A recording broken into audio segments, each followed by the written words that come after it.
Are you all curious to know why opposition MPs were protesting? Why farmers are protesting? Why police attacked farmers with water cannons? Why MPs claim for physical vote was denied? Why did Deputy Chairman conduct voice vote? Why did Rajya Sabha mute audio telecast? And finally, why did government use ordinance route and use their emergency powers and pass this bill overnight? Welcome to my channel. This is Silent Commoner. Today's topic is Farmers Bill. Firstly, the background of the story. In Q1, agriculture GDP is 2.7% of overall GDP and Q2 it is 2.2%. So overall, agriculture GDP is in the range of 2 to 3% of overall GDP. Another important trend. GDP declined consecutively in last 3 months from 6,000 billion rupees to 4,500 billion rupees, partly due to COVID-19 and lockdown. If we compare year-on-year numbers, all industries saw negative growth except for agriculture. Agriculture has seen 3.4% year-on-year growth. According to the recent stat, 58% of Indian population depends on agriculture for livelihood. Recently, government launched PM Kisan scheme. The center made a provision for 87,000 crore rupees for a year for paying 6,000 rupees to each farmer, out of which they could identify only 9 crore farmer families to distribute this benefit out of 14.5 crore eligible families.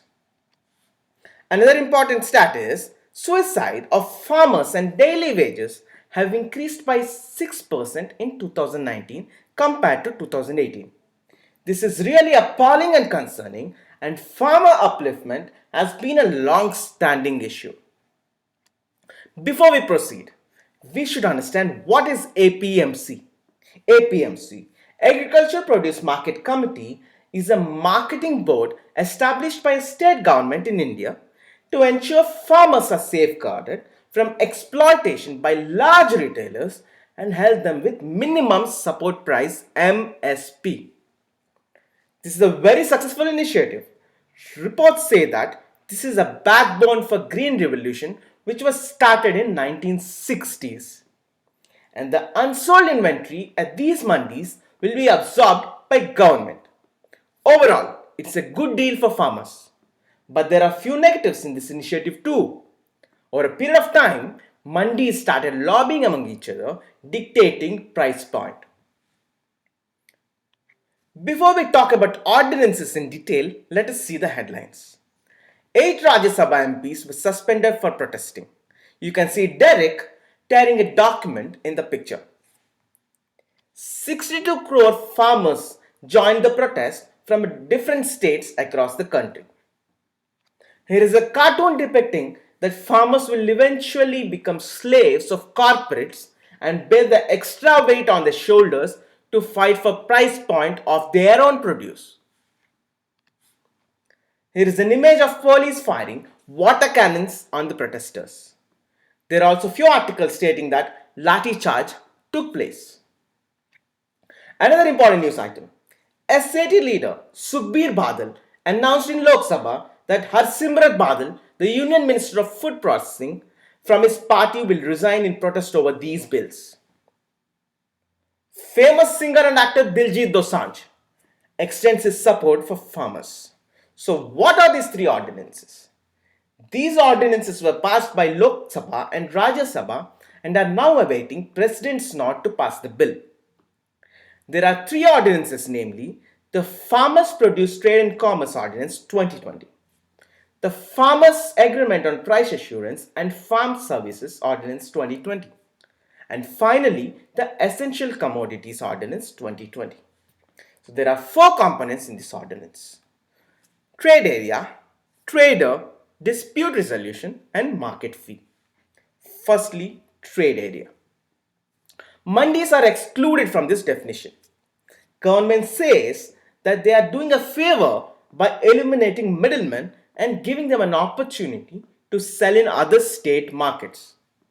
Farmers are protesting that they're giving free hand to corporates by eliminating mandis. Second, trader. Government's argument. The system is safeguarded as the trader can only sell with a valid registration as provided by the state APMC Act. Protesters' counter argument is that how can a farmer trust a trader of other state under the new law? Next, dispute resolution. Earlier, to solve disputes, farmers could go to the civil court. Now, they have to file an application in subdivisional magistrate. Farmers fear that they'll be caught up fighting legal battles every now and then with big corporates, just like the recent PepsiCo case. And finally, market fee. Currently, a farmer pays 8.5% to the middleman. Government says that they are reducing the overheads by eliminating middlemen. Farmers protest that this is indirect way of incentivizing corporates.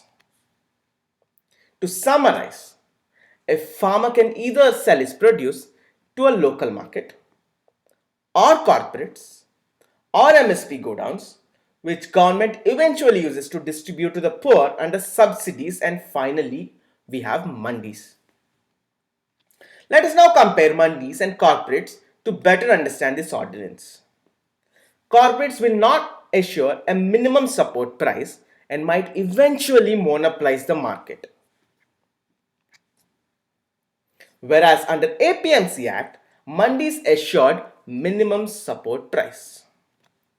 Corporates will not be governed by any regulatory body and they will dictate terms and conditions of the trade. Earlier, mandis were under state government's control.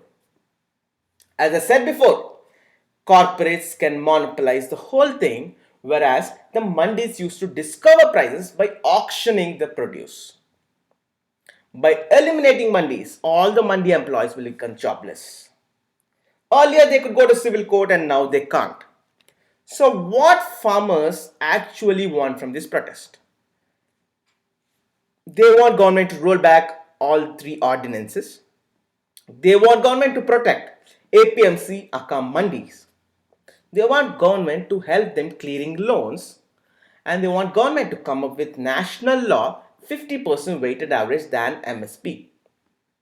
Here are some more suggestions from industry experts. Instead of fabricating new ordinances, government could have brought better technology to the whole mandi trading system. Only 6% of the farmer base use mandi system. They could have taken initiatives to attract more farmers. Unlike now, without showing arrogance, they would have discussed with farmer unions and understood their concerns. The government is bad in communication, and force-fitting laws on the common man will not solve the problems. They come up with good ideas, but they're bad at planning and execution. Similar thing happened during GST implementation, demonetization, NRC law, etc. They are trying to privatize the farming sector, which is not at all a good sign. That's all I have for today. Hope you liked it. Feel free to provide feedback. Please subscribe, like, comment and share. Take care, stay safe and stay healthy.